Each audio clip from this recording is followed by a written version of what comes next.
छोड़ो कल की बातें, कल की बात पुरानी, नए दौर में लिखेंगे मिलकर नई कहानी।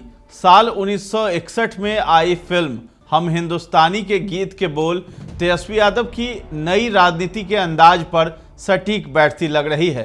जंगल राज और सीएम हाउस में किडनैपिंग डील जैसे आरोपों से आगे बढ़ने की मंशा के साथ तेजस्वी यादव आरजेडी के लिए नई रणनीति की दिशा तय करने में लगे हुए हैं। इसको लेकर दिल्ली में भी मंथन का दौर चल रहा है। नमस्कार, आप देख रहे हैं दर्श न्यूज। मैं हूं आपके साथ रितेश शर्मा।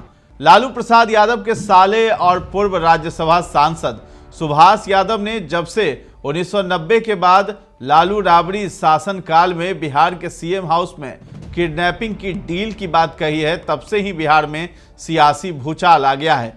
निशाना लालू प्रसाद का मुख्यमंत्रित्व काल था और उस दौर में अपराध और अपराधियों की मिलीभगत सत्ता के गलियारों से होने की बात उन्होंने खुले तौर पर कही थी। इसको लेकर लगातार एनडीए के घटक दलों ने राजद पर हमला बोलना शुरू कर दिया है।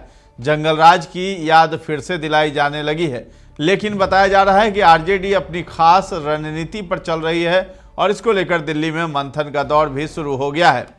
दरअसल बीते 20 वर्षों में नीतीश कुमार के शासनकाल में जो नई जनरेशन आ चुकी है और संभव है कि ये पीढ़ी जंगल राज की बातों से वाकिफ न हो, लेकिन इसकी चर्चा बिहार की राजनीति में हमेशा होती है और नई जनरेशन भी जंगल राज की चर्चा से जरूर वाकिफ है। वहीं दूसरी ओर युवा जोश का नारा देते हुए लालू प्रसाद यादव के बेटे तेजस्वी यादव नई राजनीति की लीक पर चल रहे हैं। वो कहते हैं, लालू प्रसाद ने सामाजिक न्याय दिया था, हम सत्ता में आएंगे तो आर्थिक न्याय देंगे, नया बिहार बनाएंगे और सभी तबकों को साथ लेकर चलेंगे। जाहिर तौर पर राजनीति की नई दिशा की ओर जाते हुए तेजस्वी यादव अपनी रणनीतियों पर भी आगे बढ़ चले हैं। तेजस्वी यादव ने राष्ट्रीय जनता दल के संगठन में भी काफी बदलाव किए हैं। वो सर्व समाज की राजनीति को लेकर आगे चलने की बात कर रहे हैं। अब जब सुभाष यादव के आरोपों पर बिहार में राजनीतिक गर्मागर्मी है, तो आरजेडी दिल्ली में मंथन करने में लग गई है। दिल्ली के कॉन्स्टिट्यूशन क्लब में बिहार पॉलिसी डायलॉग का आयोजन सन वैली डेवलपमेंट फाउंडेशन की ओर से किया जा रहा है, लेकिन बताया यही जा रहा है कि इसमें पूरे तौर पर राजद के नेताओं की सक्रियता है और ये पार्टी की इमेज बिल्डिंग से जुड़ा हुआ आयोजन है। तो नई रणनीति के साथ नई योजनाएं। जानकारी के अनुसार इस आयोजन में कृषि, स्वास्थ्य, शिक्षा और पब्लिक फाइनेंस के मामले को लेकर इस मंथन में जो विचार सामने आएंगे, आरजेडी उसके कई बिंदुओं को अपनी घोषणा पत्र में शामिल करेगी।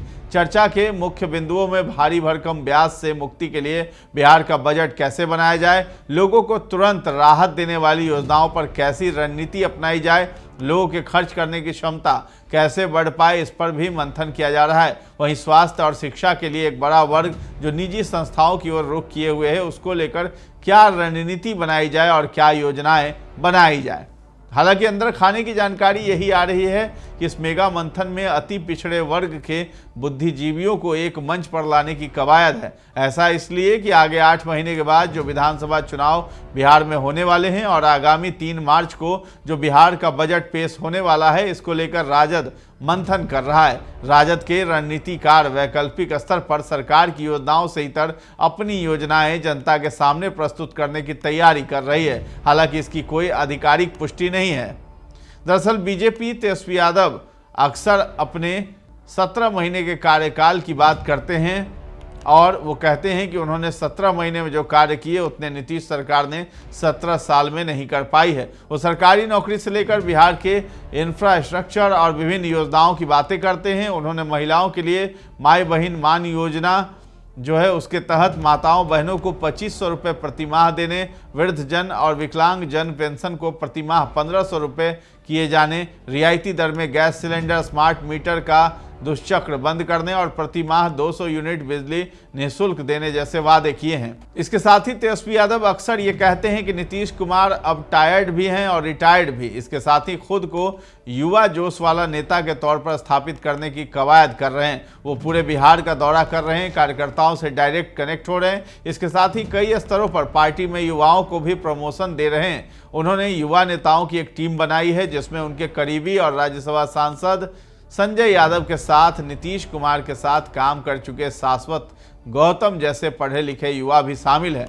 जाहिर तौर पर तेजस्वी यादव के नेतृत्व में आरजेडी नई प्लानिंग पर आगे बढ़ चली है और इस बार का विधानसभा चुनाव भी काफी दिलचस्प होने वाला है। तो फिलहाल इस खबर में इतना ही है। दर्श न्यूज के साथ बने रहें और अभी तक हमारे चैनल को आपने सब्सक्राइब नहीं किया है तो जरूर कर दें। धन्यवाद।